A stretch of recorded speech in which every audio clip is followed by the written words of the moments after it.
Geodesias, Sistemas de Información Geográfica y Sensores Remotos. La siguiente presentación por el profesor Mauricio Hernández lleva por título Algoritmo de trabajo para el uso de sensores remotos en la cartografía geológica de la Sierra de Perijá, Venezuela. Gracias. Muchas gracias. Bueno, el día de hoy quiero traerles este trabajo. Este fue un trabajo que se realizó hace algún tiempo y bueno, no había tenido la oportunidad de presentarlo ante un congreso, entonces estoy aprovechando la ocasión. En este caso, si quieres darme una siguiente, por favor. Vamos a hacernos estas preguntas. Bueno, primero, el por qué, ¿no? El para qué es lo que se busca. Quiero hacer primero la reflexión de que en la Sierra de Perijá es una zona realmente inhóspita desde muchos puntos de vista. Desde el punto de vista totalmente del acceso, de la accesibilidad, desde el punto de vista de la naturaleza, pero también desde el punto de vista antrópico. Desde hace bastantes décadas atrás, el tratar de hacer cartografía geológica, es decir, levantamientos geológicos en campo, se ha hecho prácticamente imposible, hasta el punto de tener riesgo los propios profesionales. Literalmente han sido amenazados. De hecho, en un pasado, cuando existían las corporaciones, las empresas petroleras privadas, algunos profesionales fueron secuestrados, incluso les quitaron la vida. Entonces, esto ha hecho que la serranía de Perijá sea una zona de muy difícil acceso para lo que tiene que ver con la cartografía geológica. La cartografía geológica, entonces, que nosotros tenemos de toda la sierra, ¿ok? Ha sido a escala 1 millón, 3 millones, en el mejor de los escenarios 750.000. Es decir, que para lo que nosotros quisiéramos para seguir avanzando en la prospección y exploración geológica y la cartografía de nuestro país, por lo menos como lo fueron los mapas en su momento, a escala 100.000, 50.000, esto no se tenía. Entonces, por eso es que tuvimos la necesidad de usar las herramientas geomáticas y de sensores remotos justamente para poder llegar a zonas inaccesibles, zonas en donde es para nosotros hoy en día, más todavía que en este entonces, importante para hacer la cartografía geológica. Vamos a pasar la siguiente lámina. Ok, esta es la zona de ubicación, si me permiten aquí es ¿verdad? Este es el área, este es el área de estudio que estamos comprendiendo. Aquí desde el punto de vista geológico tenemos las distintas formaciones del Jurásico, las secciones del Cretácico inferior, Cretácico superior. Luego tenemos en el terciario las secciones que van justamente del Paleoceno, Eoceno, Oligoceno y hasta el Mioceno. Es decir, tenemos una sección estratigráfica bastante completa, bastante interesante, sin tomar en cuenta aquí el basamento que también obviamente aflora en todo el territorio o en el núcleo, vamos a decirlo así, desde el punto de vista geológico, de este gran anticlinal. Pasamos la siguiente. Ok, como les había comentado, distintos autores han realizado cartografías geológicas desde 1963 hasta el 2008. Fíjense algo interesante, a pesar de que algunos de ellos sí cubren plenamente toda la Sierra de Perijá, como les había comentado, tienen escalas de 3 millones, 1.750.000, etcétera. Los mapas que ya sí tenían más detalle, por lo menos algunas tesis realizadas aquí en la Universidad Central de Venezuela o incluso realizadas por PDVSA en el proyecto Guaraní, realmente eran 100.000, escala 100.000, pero eran pequeñas porciones. Es decir, porciones que no representan ni siquiera un 25% de toda la Sierra de Perijá. Por lo tanto, en los antecedentes teníamos cartografías con algo de detalle, pero muy aisladas, que no necesariamente estaban siendo correspondientes desde el punto de vista de las formaciones geológicas. Tenemos la adquisición, disculpen, para el trabajo de imágenes Landsat, de imágenes Aster, de imágenes de radar, con las cuales nosotros contábamos de acceso gratuito, como hemos mencionado. Esta es una de las poderosas ventajas del por qué entonces también pudimos hacer esta investigación y simplemente con los antecedentes corroborar toda la información que veríamos manejando. Ahora sí, la siguiente.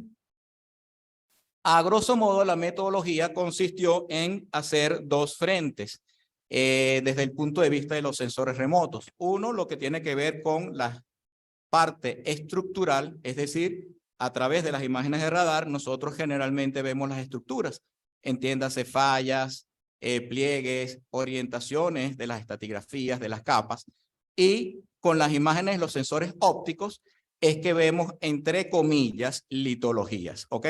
Recordemos que decimos entre comillas porque es una herramienta indirecta. Lo que estamos viendo realmente son variaciones en el campo electromagnético de los cuerpos, pero estos pueden ser, como lo vamos a ver más adelante, pueden ser asociados a cambios litológicos. Porque al final, la roca es un cuerpo físico que tiene unas determinadas características. Y esto puede, así como es apreciable por el ojo humano, es decir, el geólogo que ve el afloramiento puede decir, mira, aquí estoy viendo una caliza, una arenisca, una lutita, etcétera, etcétera, más o menos con el mismo principio, porque recordemos que nuestro ojo también es un sensor remoto, óptico también, por cierto, es más o menos el mismo principio que nosotros estamos usando aquí, con la diferencia simple y llanamente de que podemos hacer procesamientos, algoritmos, vamos a decirlo, estadísticos para resaltar características que eventualmente nuestros ojos no pueden resaltar. Entonces, después de que hacemos todo esto, obviamente siempre apoyado con los antecedentes, integramos los distintos subproductos. Estos distintos subproductos responden a distintos procesamientos estadísticos, a veces de manera matemática y a veces de manera visual. Es decir, en la parte de interpretación y de procesamiento de las imágenes satelitales, nosotros tenemos generalmente dos frentes. Un frente en el cual utilizamos y aprovechamos las herramientas estadísticas o geoestadísticas para resaltar justamente diferencias entre los píxeles, entre información que puede estar asociado a la roca, a la vegetación, a la humedad, al suelo, etcétera. Y por otro lado, la interpretación que ya como especialista yo puedo hacer en función de mi experiencia. Es tal cual como los geólogos, vamos a decirlo de vieja data, vieja escuela, hacen fotogeología. De hecho, fotogeología es también eso, un sensor remoto, ¿ok? Entonces, como nosotros los geólogos de antaño hacíamos fotogeología, esto es exactamente lo mismo, pero con más herramientas. Lo digo porque a veces hay gente que está un poco a la defensiva, ¿no? Con el tema de los sensores remotos, yo digo, lo hemos usado todo el tiempo. De hecho, nuestro propio celular, las cámaras que tenemos, eso es un sensor remoto. No estamos hablando de algo particularmente ajeno, ¿no? A lo que usamos cotidianamente. Hacemos la integración de todos estos procesos. Obviamente aquí también es cierto, las cosas no son, y aquí también viene una discusión, si se quiere, un poco filosófica.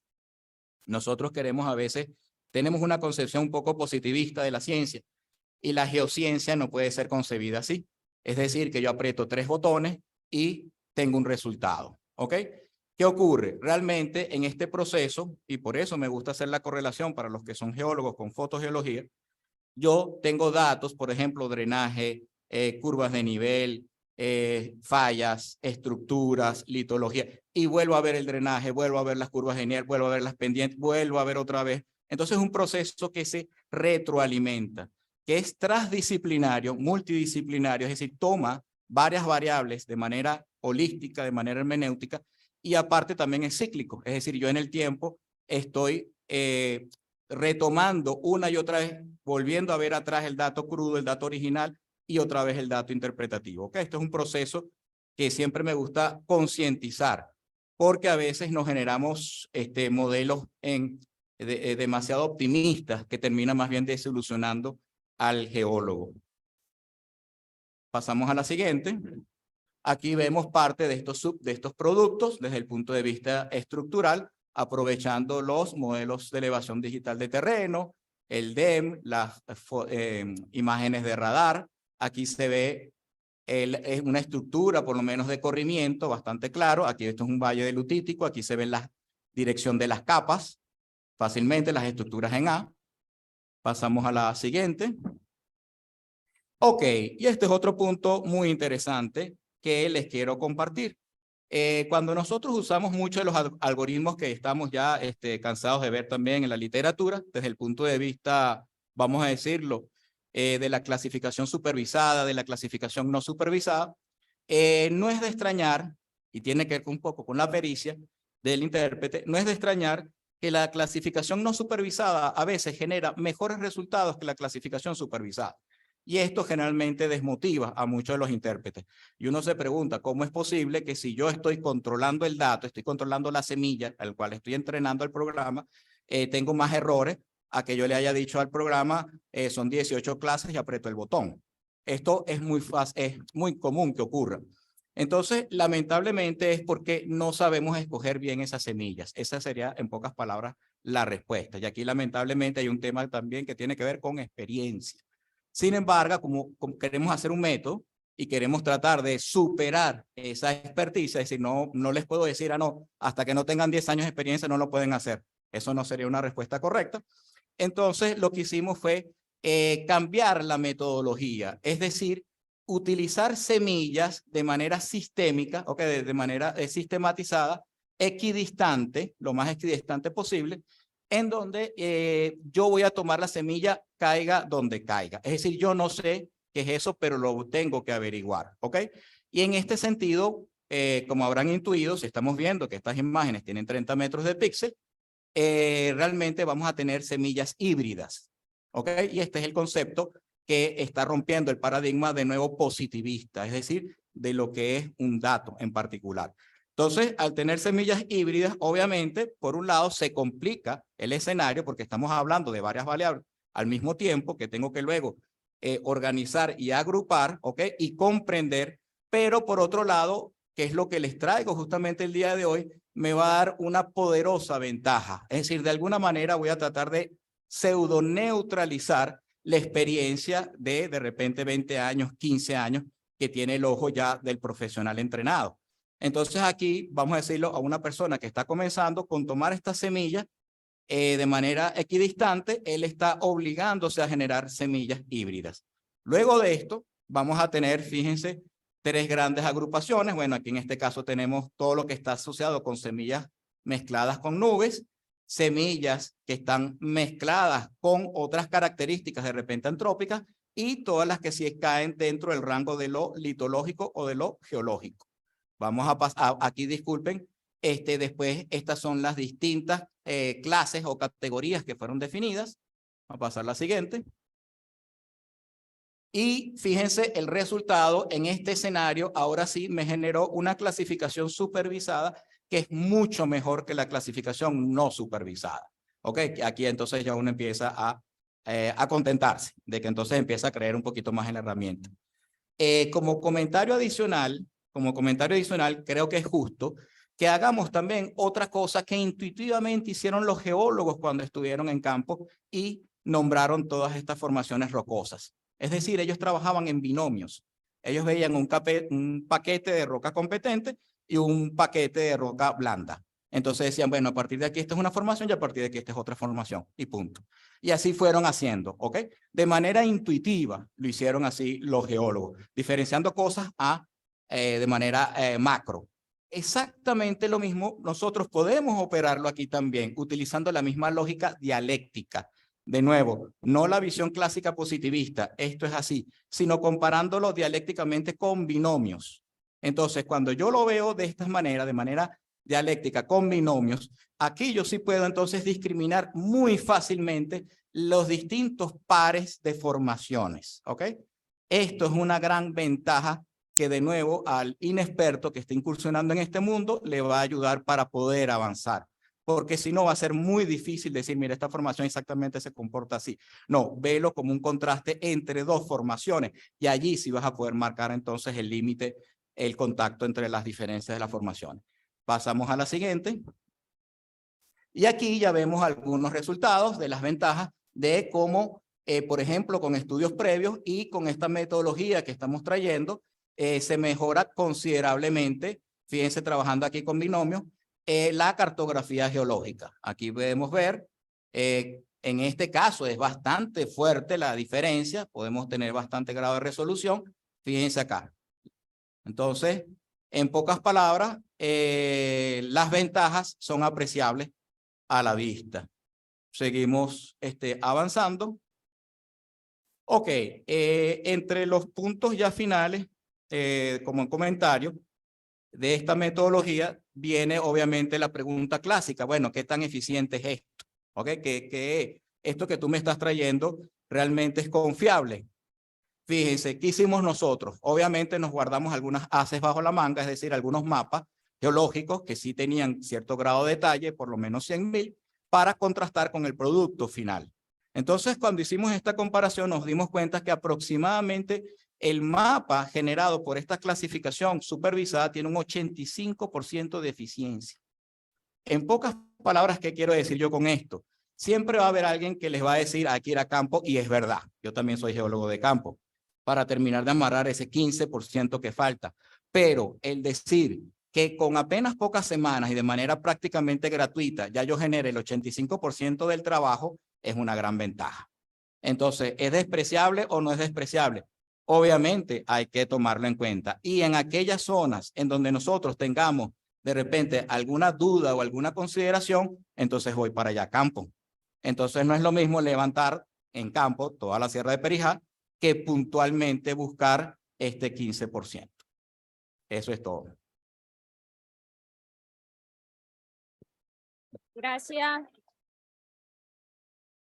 Gracias, profesor, por su presentación. Queda abierta la sesión de preguntas.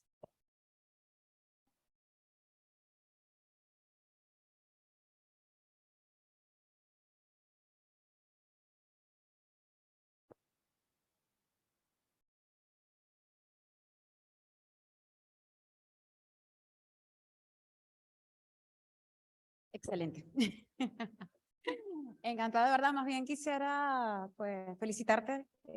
Sensores remotos somos pocas las personas y de verdad que encantada con ello. Pero te tengo una preguntita. Con el tema, por ejemplo, ciertamente estás utilizando varias variables, pero vuelvo al tema de la parte de la vegetación. O sea, ¿cómo delimitamos? O sea, porque en radar ves unas características que te ayudan, pero en multiespectral, por ejemplo, en la zona de Perijá, oye, la vegetación te impacta. O sea, ¿cómo trabajamos eso? O sea, o sea, porque obviamente hay que ir a campo. ¿Cómo estás trabajando esa parte con nuestra querida vegetación problemática? Sí, mira, esa pregunta es importantísima y me gusta enfocarlo con el punto de vista filosófico otra vez. Nosotros a veces queremos ver las cosas por lo que son, insisto otra vez, la visión positivista. Yo quiero ver la formación en la luna, la formación Querecual, etcétera, en vez de verlo como una realidad holística. Es decir, la vegetación es parte también de la naturaleza y es parte de la litología.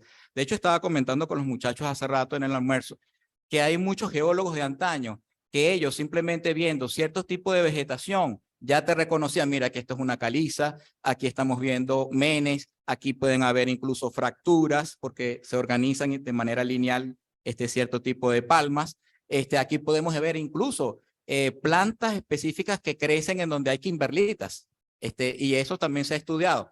Es decir, la vegetación, lejos de ser un enemigo, pudiera ser un aliado, ¿ok? Lo que pasa es que lamentablemente aquí ya nosotros como geólogos, al no incursionar en el mundo de la botánica, tenemos, vamos a decirlo así, una limitante.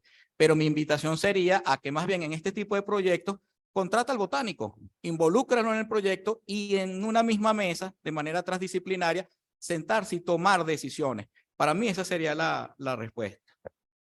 No, particularmente, o sea, eso precisamente me llevaba a eso. O sea, claro, hay zonas particulares que, aunque son litologías distintas, hay unas vegetaciones parecidas. Ahí es donde tenemos que llegar a pulso, pero el tema geobotánico, que sí he dicho como defensora de esa parte, es muy importante, ¿verdad que sí? A veces nosotros como geólogos nos olvidamos, o sea, estamos como más dedicados a la roca y la verdad que la vegetación te habla. Incluso trabajos anteriores como por ejemplo de Otto Huber, incluso Alfred Singer, que siempre han hablado de eso. Entonces, claro, se ve sí, para el tema de sensores remotos hay que tener no solo un equipo de geología, sino un equipo de botánico, indiscutiblemente, y un agrónomo, aparte de suelo, que podamos tenerlo completo, porque sí de verdad podemos llegar a eso y quizás no solo el 85, quizás podemos ir más allá, de repente un 90, y bueno, obviamente el campo no hay que, indiscutiblemente sí. Sabes que estamos a la orden. Y yo quiero tu metodología, quiero de verdad que ahondar en ello porque es bien interesante y felicitaciones. La verdad que sí. Gracias, gracias.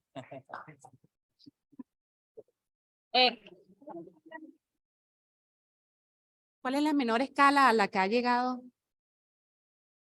Por ahora, mientras tengamos estas imágenes que son gratuitas, que tienen hasta 30 metros el píxel, yo soy bastante conservador. O sea, en algunas partes soy flexible, pero en otras soy conservador. Y en esta sí soy conservador. Es decir, a mí no me gustaría generar productos a escala menores a, vamos a decirle, unos 50,000. Es decir, ese es mi piso. Sin embargo, hay muchos profesores, incluso de instituciones, de la gente del Instituto de Ingeniería y todo eso, que ellos te dicen, mira, podemos llegar a 25,000, incluso 10,000, ¿ok? Justamente retroalimentándolo con la interpretación y el ojo del experto. Pero aquí yo insisto de nuevo, sí lo creo, sí lo considero, pero como a veces yo le hablo justamente a los tesistas, a los estudiantes, a los muchachos, es como meter una variable que ellos no tienen ahorita. Entonces yo les digo, no, quédense en 50,000. Ya después con los años, con el ojo y todo, y bueno, esperemos que de aquí allá la tecnología haya abaratado las cosas, haya avanzado. Pero mientras sea 30 metros el píxel, yo soy bastante conservador, me quedo en escala unos 50,000. ¿Alguna otra pregunta? Más bien tengo una y puedo conversar en un minuto. Buenas. ¿Quién habla? Buenas tardes. Ay, perdón. Mi nombre es Noel Mariño. Importante. La botánica es fundamental para el geólogo de campo. Siempre lo he dicho, lo dije en mis dos presentaciones previas. Somos de la Escuela de la Geología de la Geobotánica. Por supuesto, agradezco mucho al profesor Franco Urbani que me orientó en esa materia cuando descubrió unas calizas que estaban casi a 300 metros sobre el valle, y él me dijo, no hace falta que vaya, ahí hay una caliza florando, y efectivamente era una caliza.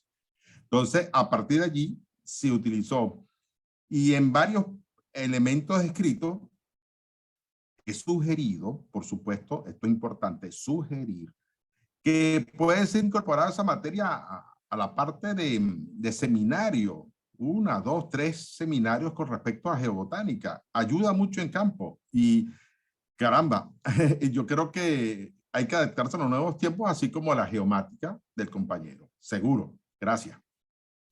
Muchas gracias. Acá hay un comentario de Carlos Reynosa, dice, es un 85% para hacer geología de reconocimiento, pero ¿cómo hace micropaleontología? Datación con sensores remotos. Sí, no. Desde el punto de vista estratigráfico, es decir, cuando involucramos, de hecho, el concepto de formación y todo esto, no solamente hablamos de litología, sino que ahí también involucra la parte de las edades, ¿ok? Entonces, cuando estamos hablando de estratigrafía, necesariamente aquí entran otras disciplinas. Sin embargo, si vamos a campo, en este 15% que estamos mencionando, aquí en la toma de muestras sí se pueden hacer los estudios de bioestratigrafía que sean necesarios, de foraminíferos, nanofósiles, palinología, dinoflagelados, etcétera, etcétera, todo lo que sea necesario para poder comprender justamente la cronoestratigrafía. Okay, nos queda tiempo para una pregunta breve antes de iniciar la otra sesión. Buenas tardes, otra vez. Ajá. No me quedó claro, cuando usted habla filosóficamente, ¿cuál es la corriente epistémica de su metodología? Hermenéutica. Sí. Sin embargo, eso es lo bonito de la hermenéutica, que la hermenéutica, como nosotros somos de corazón abierto, también puede entrar el positivismo, el pospositivismo, la dialéctica. Ok, nosotros no nos peleamos con las otras corrientes filosóficas, que ellos sí son más cerrados. Pero, ojo, no es, y esto es un punto importante, no es por obligarlo así. No, yo siempre le digo a la gente que el propio dato te lo va a decir. Es decir, el propio objetivo y el propio dato te va a decir cómo tú tienes que diseñar esa hermenéutica. No es, vamos a decirlo, a juro tiene que ser 100% o 0% positivismo, porque hay gente antipositivismo. Yo lo digo, mira, si nosotros tenemos datos que podemos medir, usémoslos, no son despreciables. Lo malo es cuando yo pienso que esos son los únicos datos valideros. Ahí es donde está el problema. Y que yo tengo que integrar de manera, de hecho el pospositivismo, aquí hago un pequeño paréntesis, la UNESCO en los últimos 20, 25 años ha recomendado a todas las ciencias pasar del positivismo por lo menos al pospositivismo, por lo menos, Y nosotros, para mí, estamos obligados a hacer eso. Si pudiéramos ir a la hermenéutica, mucho mejor todavía, pero bueno, me quedo satisfecho por ahí. Muchas gracias.